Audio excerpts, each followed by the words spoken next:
Up YouTube? It's your boy Tins. We back here with another banger, man. So we got some more Mission Nightmare stuff for you, man. We got two disturbing, real Tinder horror stories. Like I said, these are real, true stories, bro. I mean, I will say this: me and my wife met on Tinder, bro, and we worked out fine. It was actually the first person I ever met on Tinder, bro, and we ended up working out, obviously, because I'm speaking as in saying my wife. So it can work. Tinder's not really meant for that though. It's more of a hookup site, not a dating site. But we ended up dating from it and getting married. So it's actually pretty dope. And I know a few people. I don't know all of them personally, but I've heard of a few stories of Tinder that ended up working out for people, and they got married and stuff. So it can work. It could turn into marriage, but it's meant for a hookup. Sorry, we all know that. But yeah, so let's hop into it, see what we got here. And yeah, some of these stories be crazy, bro. Like, I don't know. I say, like, don't meet people you don't know. But, like, I obviously did that with my wife on Tinder. But it's not about meeting people you don't know. It's just about being careful. And then when you see red flags, take them for what they are, bro. Instead of blowing it off and being like, oh, no, it ain't nothing. Like, before my wife would meet me, I remember she asked me a bunch of questions. What's your intentions? Where are we going? Blah, blah, blah. Like, a bunch of questions, bro. She's careful. That's good. That's what you need to be like. Some of these people just be like, oh, okay. Red flag here, there. Oh, all right, I'll still meet you. Nah.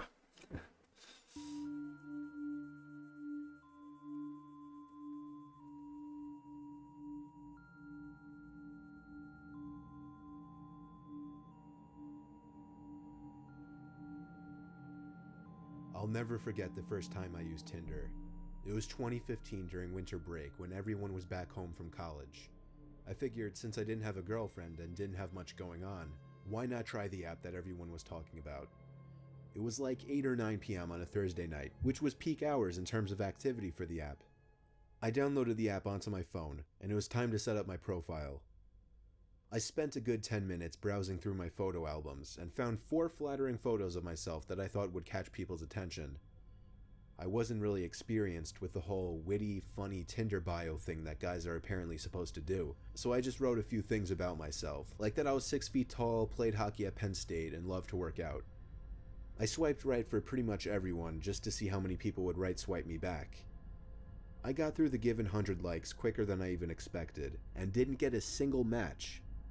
My self-esteem was now completely in the toilet. I always thought of myself as really good looking, so I didn't understand how nobody could have liked me back. After waiting forever for some kind of notification to come up on my screen, I was considering just deleting the app to save my self-esteem. But finally, a single vibration from my phone, along with the message, "Congratulations, you have a new match," popped up on my phone. Overly excited, I went back into the app and saw that I had matched with the most gorgeous girl I'd seen on the app. She had 4 photos as well, one in a bikini with a friend, one with 2 girls kissing her on either cheek, one with her leaning on a brick wall, and one that appeared to be taken at a college frat party. She was 20 years old, just like me, and she went to Syracuse University. I messaged her just a plain old hey with a smiley face. 10 seconds later, she responded, "Hey cutie." I took a minute to think of something smart to say. Eventually, I wrote something about her sorority and that I had a friend in the same sorority at my school, or something lame like that. She responded really quickly. See, that's again, already a this red time flag. saying, "OMG, that's so cool." It's with already a smiley red flag face. matching with the I was most typing prettiest my girl you've seen on response the when app she or sent whatever. another message saying, "You're so cute and so close. What are you doing tonight?" At this point, I was excited and thought this app was easier than I thought it would be.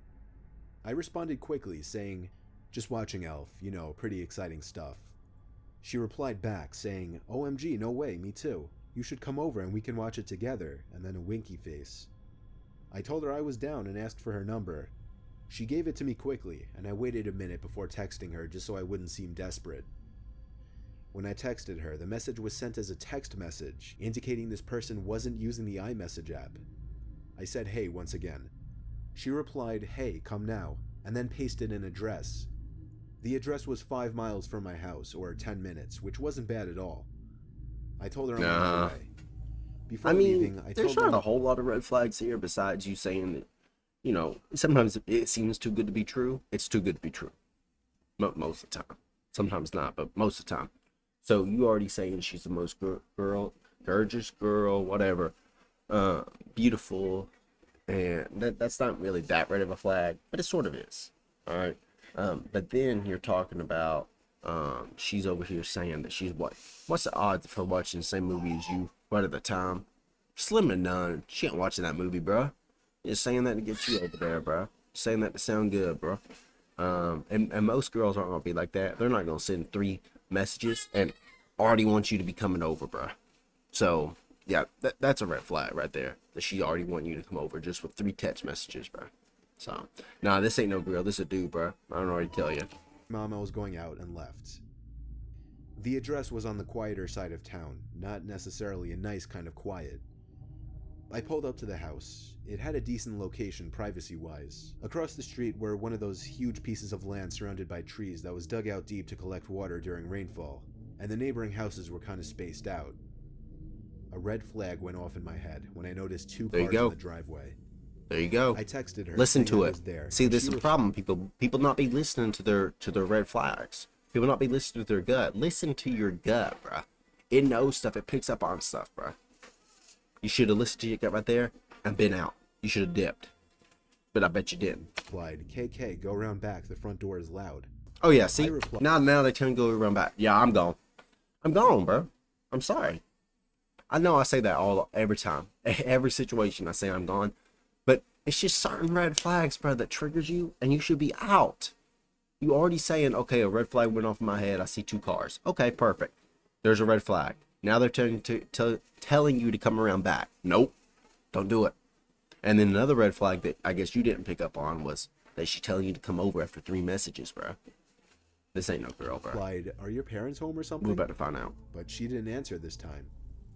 I got out of the car and slowly walked around the house, noticing there was no fence to separate the front yard from the back. There was a window on the side of the house, and as I passed it, I realized there was an opening in the blinds. Someone was holding it up, but as soon as I noticed, the blinds fell back into place. I texted her again, saying, was that you at the window? No response. Don't be saying all this stuff, bro. This was a little creepy now. Just go back to your car and leave, bro. I continued walking slowly to the backyard, thinking that I could hear sounds coming from back there. For example, the brief sound of a yard chair scraping against the concrete. I became so nervous to turn that corner into the backyard that I froze at the edge of the brick wall, and just ever so gradually poked my head around the corner to see if anyone was in the backyard. As far as I could tell, nobody was back there, so I walked to the back door. It was a really old sliding glass door, so I could partially see into the house. Another thing I realized just then that raised more red flags: not a single light was on in the house. You know what, I told myself I'd text her one more time, and if she didn't respond, I was out of there. No, you should have been out of there the last 2 times you've been texting her, bro. I see people just keep on going. Well, it ain't nothing. They're brushing off their feelings. It ain't nothing. I'd probably just, whatever, not responding. Let me respond. Let me text her again, see if she'll respond now. Meanwhile, I'm already standing at the back door, and I've already seen people looking at the blinds at me. Now, ain't no lights on in the house. 2 cars here. Come on, bro. You need to get out of there. I took out my phone and texted her, saying, I'm at the back door. Where are you? She responded within 10 seconds, saying, come in. I wasn't comfortable entering that house. I decided to call her for the first time, but after entering the number, the screen said text now audio call. Text now. Heck yeah. You need to get out now. You know now. Text now. Ain't nobody got no text now number being serious with you. They ain't got a text now number. I mean, they hiding something. Nah, you need to get out of there, bro. Now is one of those iPhone apps that allow you to use a fake phone number for calls and texts. That meant this whole time, whoever this was using a fake phone number. However, the most disturbing part of this was when I heard the sound of a ringtone coming from right behind the glass door, as if somebody were leaning against the wall, hiding. And now as I looked more closely into the house, I could see the glow from a phone screen right next to the door, which confirmed that somebody was hiding there. I didn't run. I tried to draw as little attention as possible by simply walking back around the house in the opposite direction I came from to avoid being seen through the door. When I was out of possible view, I ran full speed to my car and drove home. I didn't check my texts until I got back home. I had 15 new messages waiting for me, about 12 of them asking, where'd you go, why'd you leave, come back, and so on. The last three were more disturbing though. The first of the last three messages said, "I'm not actually a 20-year-old girl, but I'm sure you figured that out by now." The next one was, "No laws were broken, LOL, good luck." And the last one was, "I know exactly what you look like and I have your number." I blocked his fake number and went to report and unmatch him on Tinder, but he had already done that. The whole thing was something straight out of a nightmare, but luckily I never got any calls or texts from anyone suspicious. No laws were broken yet. He would have came in the house, would have been. I've used Tinder a few times since then, but just for fun. I've never actually made an effort to go out and meet anyone from the app ever again. Being in a public place, bro.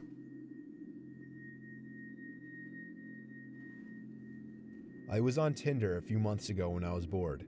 I wasn't looking for anything in particular. Definitely not a relationship, though. Just one of those times to see who swiped me for fun and having pointless chats. Plus, there was always that chance that a girl would be down to meet up for the night and, maybe I'd get lucky. That didn't happen this night, though. I was the opposite of lucky.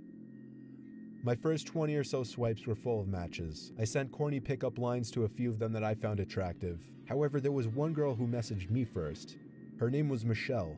She was a 23-year-old blonde. She was a solid 9 out of 10, almost unrealistically attractive. So the fact that she said hey first was pretty intoxicating, and I was a little intoxicated here we go. Quite literally already. She was close too. And eventually things were going so smoothly that I decided to try and be ballsy and turn the conversation sexual. That went smoothly as well. So I escalated things even more by getting her number, and then texting her to try and set something up that same night. To my surprise and delight, she seemed really willing, but she wanted to meet out somewhere and hang out first before going back to her place. I was fine with that, and so she seemed to take charge and set up a time and place to meet. She said she wanted to hang in a small park by her house first at 10 o'clock. Now see, no.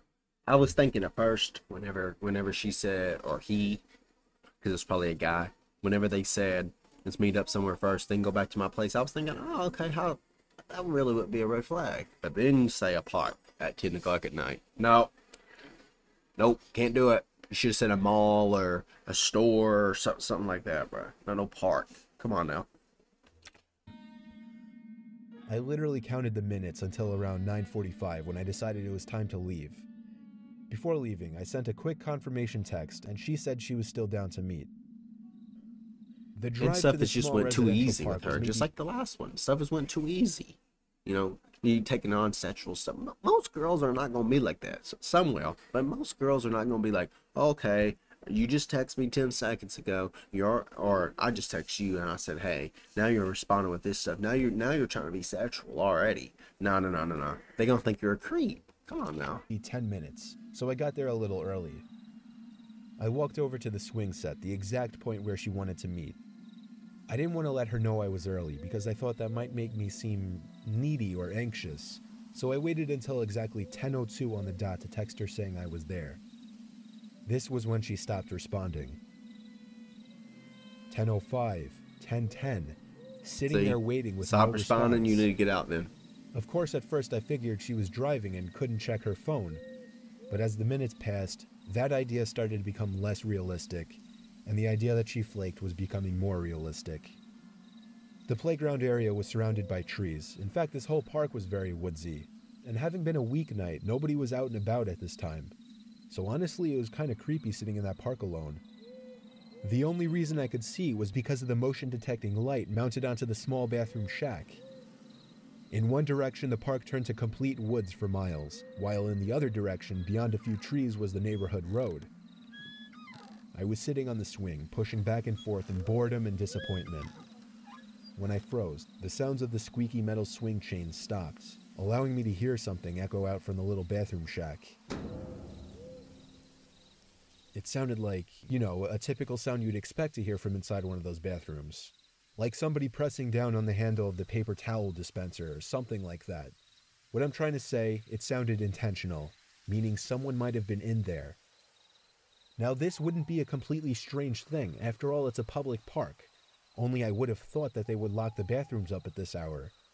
And who else would actually be in this tiny park at 10:15 on a weeknight? Then I suddenly felt a vibration in my pocket. So excited, I whipped out the phone and saw a new text from Michelle. The text said exactly this: "Hey, just got here. Come into the bathroom. I have a surprise for you." My heart dropped as I read this. I felt butterflies in my stomach. Yeah, Not heck like an nah. innocent nervousness, Don't go more in like there. a disturbed and freaked out feeling. My thumbs were hovering over the phone as I was conjuring up something to type in response. Then she sent another text saying, "Get off the swing and come here." As I read the text, I looked up to the tiny bathroom building and opened my mouth, almost ready to scream, when I saw half of a person's face peering out from the entrance from one of the bathrooms, leering over to me on the swing. Only for maybe half a second did I actually see a good portion of their face though, because they slowly moved out of sight. To be honest, in the heat of the moment, I couldn't even tell if it was a male or female, but I knew something bad was going on, and I knew I was disturbed as hell by this situation. So I got off the swing quietly and tiptoed away from the playground. When I was far enough away, I ran for it back to my car. That run back to my car itself was one of the most horrific experiences of my life, because I had the constant fear of somebody chasing me in the back of my mind. As soon as I locked my car, I was able to pause for a breather. But up until that point, nothing compared to the gut-wrenching fear that I felt when I took one last look into the park and saw a grown man emerge from the trees running towards my car. I turned the key in the ignition and practically threw the car in drive before it was even fully started. When I was halfway down the road and looked back, there was nobody in the street. When I pulled into my driveway, I sat there for 10 minutes, thinking and reflecting. I felt like I had become a changed person at that moment, like I knew what it truly felt like to appreciate life after having my life threatened. I deleted my Tinder account and then deleted the app. I didn't tell any of my family members besides my older brother. I've had a girlfriend for the past 2 months, so luckily, I don't even have to think about using that app anymore. Yeah, that's crazy, bro. But yeah, make sure you like, subscribe, turn the bell icon on, and I'll see you guys in the next one, man. Peace.